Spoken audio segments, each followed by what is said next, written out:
Ben sizlerle siyasete pilotumuz hürmetli vatandaş, endeki mavzu qarısınız bunda. Bu sizlikçe sözleşler yanında sizler anlaşlar yanında biz şundak bir xiyallık kelgeninde belki siz şunda şundak tasavvurda.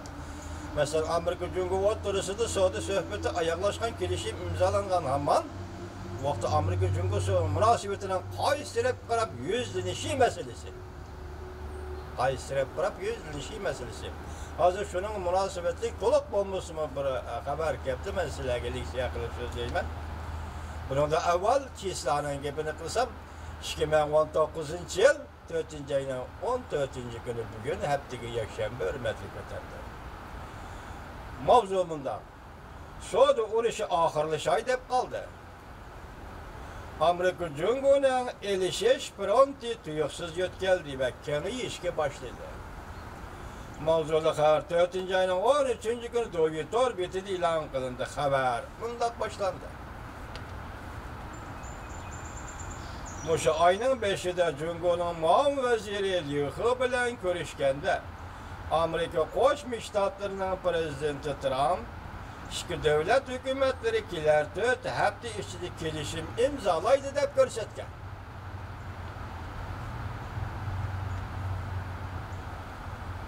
Shundan keyin o'zsiz o'tirg'i chiqqan xabarlar ko'rsatdiki, ikki taraf kelib qolgan to'salg'ilarni tugatishga tirishchanlik ko'rsatib, allaqachon kelishim davriga qarab yuzlandi. Ko'p taraflardan tahlil qilib qaraganda, Jungo Amerika kelishim imzolaydiganlar bo'lsa, Jungo Amerikadan ko'plab yezigilik mahsulotlari sotib oladi.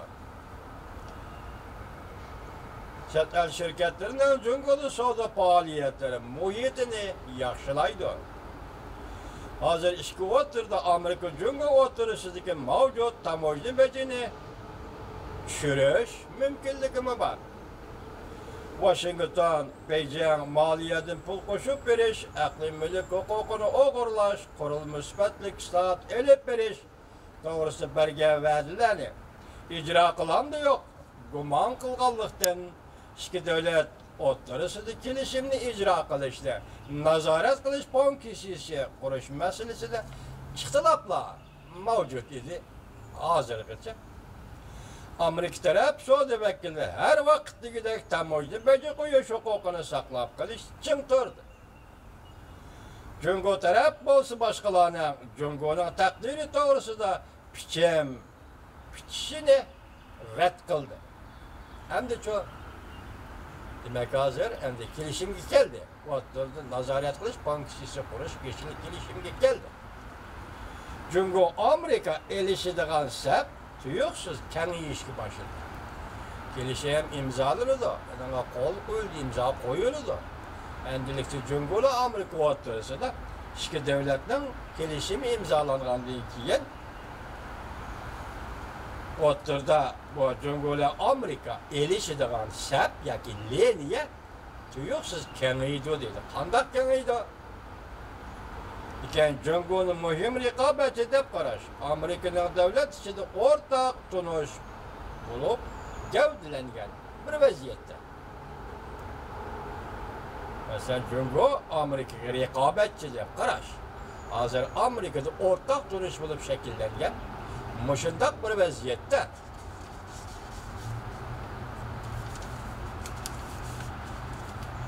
Amerika Jungo savdo urushining vaqtli pastgo'yga tushganligi, ikki davlat o'rtasida to'qnashishning yo'q kelishidan derak berdi. Masalan, Tayvan masalasi. Masalan, fan texnika sohasida elishish masalasi qatorliqlar. Bir mavzuda nima dedik? Savdo kelishimi imzolanadi. Ikki davlat o'rtasidagi savdoga beraber talaş tartışlar ve uğraşlar, savdo uğraşı qatorliqlar oxirlashida u chaqda Amerika bilan Jungoning elishish liniyasi qaysirab yo'tkeladi. Hozir nima deydi? Amerika Jungo savdo urushining vaqtli pastgo'yga tushishi ikki davlat o'rtasidagi to'qnashishning yo'q kelishidan darak berdi. Masalan, to'qnash Tayvan meselesi. Andın meselen dokunuş, fen tekniki sahasıdır, elişeş katarlıq sahalar yötkeldiydi. Amerika kudretinin yadroluk dövriki hesaplanğan. Kudretlik Amerikanın yadroluk dövriki hesaplanğan. Lekin Amerikanın Cöngöne qorşavğı elişide mühim güç noktası bulunduğun saha bugünkü günde fen texnika sahasıdır. Bu deyirlik Amerika hükümetinin fen texnika sahasıdır yollarını itip koyuşu, soğudu uğraşının vaktlik ahırlışı bilen ahırlışı ketmeydi. Belki texim o keskinlişi de digelliktir. Mesela növbetdişki devletinin Cungunun Huawei şirketine devir kılgan halda elişi vatkallığı tehi ahırlaşmaydı. 12. günü Prezident Trump ve Amerika Koşmuş Ştatları Kör Alaka Komiteti 5. evlat fen texnika terakkiyatıga 200 milyar 750 milyon dollar meblağ salgallığa nece kardı.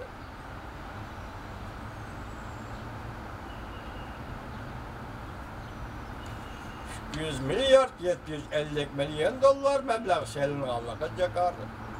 Ve her kandak devletin bu sahada Amerika'dan alıp gitişine yol koymaydıqanlıqını jakardı.